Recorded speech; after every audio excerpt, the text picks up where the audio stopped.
Selamat datang di channel ini, rekan-rekan sekalian. Kembali pada video ini kita membahas kisi-kisi kompetensi teknis untuk jabatan operator layanan operasional sesuai dengan surat edaran Menteri Pendayagunaan Aparatur Negara khusus untuk topik materi kedua, yakni pencatatan dokumen kepada buku kendali. Jadi silakan cek kisi-kisinya, nanti rekan-rekan bisa melihat contoh soal-soal sesuai dengan topik materi yang telah ditetapkan di surat edaran Menpan RB.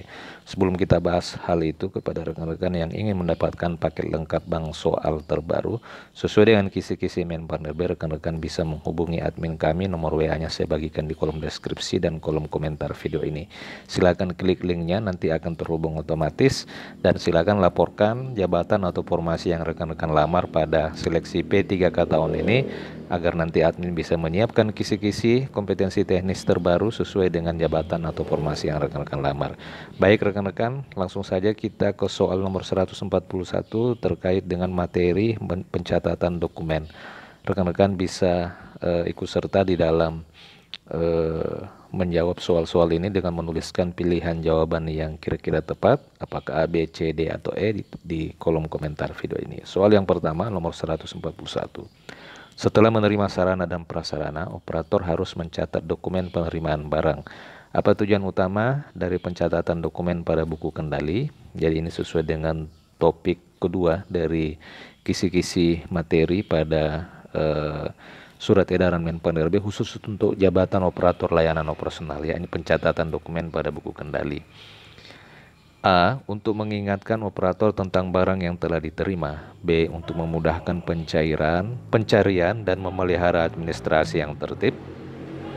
C. Untuk mempercepat proses pengembalian barang yang rusak.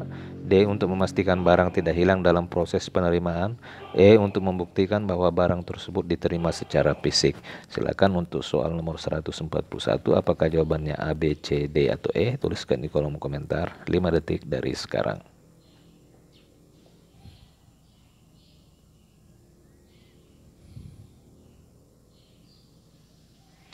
Baik, kita lihat jawaban yang paling benar adalah B, yakni untuk memudahkan pencarian dan memelihara administrasi yang tertib.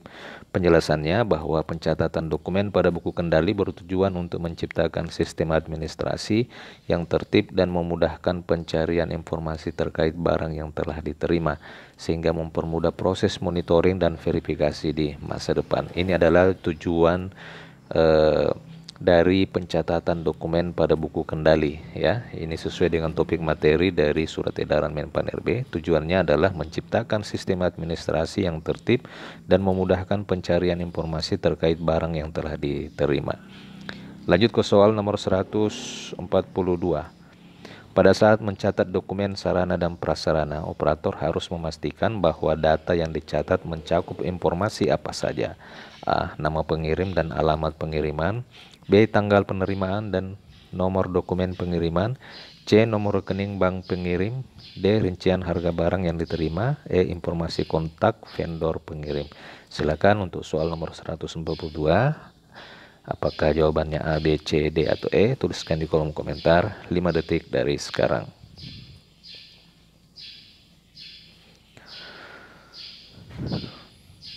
Baik, kita lihat jawaban yang paling benar adalah tanggal penerimaan dan nomor dokumen pengiriman. Inilah yang harus dicatat pada dokumen buku kendali apabila seorang operator menerima sarana dan prasarana. Dokumen operator harus memastikan bahwa data yang dicatat itu mencakup tanggal penerimaan dan nomor dokumen penerimaan.